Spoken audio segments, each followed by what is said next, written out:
नमस्कार मंडळी, एक नवीन व्हिडिओ घेऊन आलेली आहे नदीवर जेवण करण्याचा।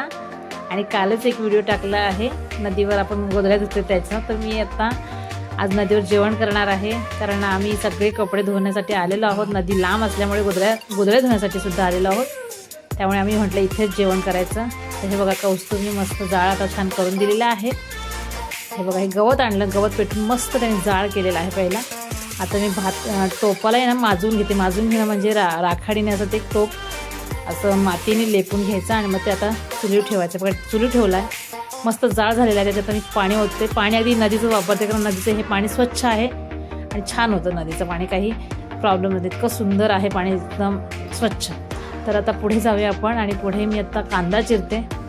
हे बघा पाणी काढलं टोपातलं गरम झालेलं पाणी, तेल टाकते। आता टाकलेलं राई, नंतर टाकते मी जिरं,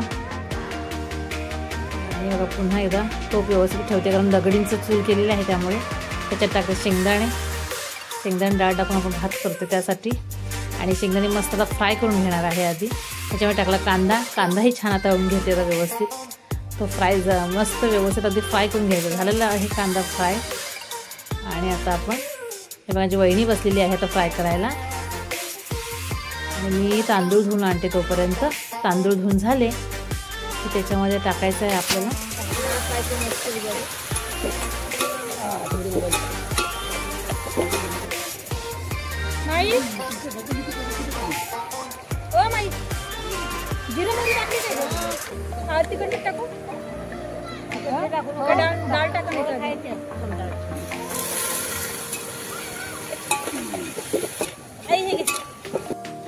मस्त पैकी मी तांदूळ धुवून आणला, सगळं आता फ्राय झालेलं आहे। आणि नंतर मीठ टाकते, आणि आता भात झाला की आपण आहे ना पुढची तर मी तुम्हाला व्हिडिओ दाखवते। मस्त जाळ झालेला, कारण रानात आम्ही फाटी आणली होती सगळी, तिथूनच फाटी जवळच होती। तर बघा आपला भात तयार झालेला आहे। हे बघू शकता, डाळ, तांदूळ, कांदा आणि लसूणमध्ये हा भात केलेला आहे। खूप छान झालेला आहे भात। आता आपण सगळं जेवण घेतोय आम्ही। जेवण झालं ते बघा कौस्तुभ, माझी आई, पूजा वहिनी, अर्चना वहिनी, शंभू, हिंदवी आणि प्रशांत दादा माझा। ते बघा कौस्तुभ खातोय, त्याला नानकटाई पुन्हा एकदा जेवण झालं तर नानकटाई खातोय। आणि आता आपण दाखवते हिंदवी कशी मज्जा करते, शंभू कसा मज्जा करते। ते दोघंही पाण्यातून हल्लीच नाही बाहेर, अजिबात येत नव्हते बाहेर, जेवायला सुद्धा येत नव्हते, कारण पाणी पण खूप छान असं खोल नव्हतं, काही नव्हतं। आता बहिणी माझी टोप घासून घेते बघा, टोप माजवलेला खूप काळा झालेला आहे, त्यामुळे ते मस्त घासून घेते नदीत। आणि मग आम्ही तिथून गेलो होतो पोहायला। अरे हिंदवी आणि शंभू तर पुढे आधी त्या टोपामध्ये बसले होते, आणि बघा मी आता उतरते आहे पाण्यामध्ये। खूप छान पाणी तिथं, असं थोडंसं खड्डा पण आहे, जास्त खोल नाही आहे, त्यामुळे मीही उतरली। कौस्तुभ मला म्हणतो कॅच करतो म्हणून, पण मी काही गेली नाही। आणि बघा माझ्या पूजा वहिनीला पण मी आग्रह केला, तीही येते आता।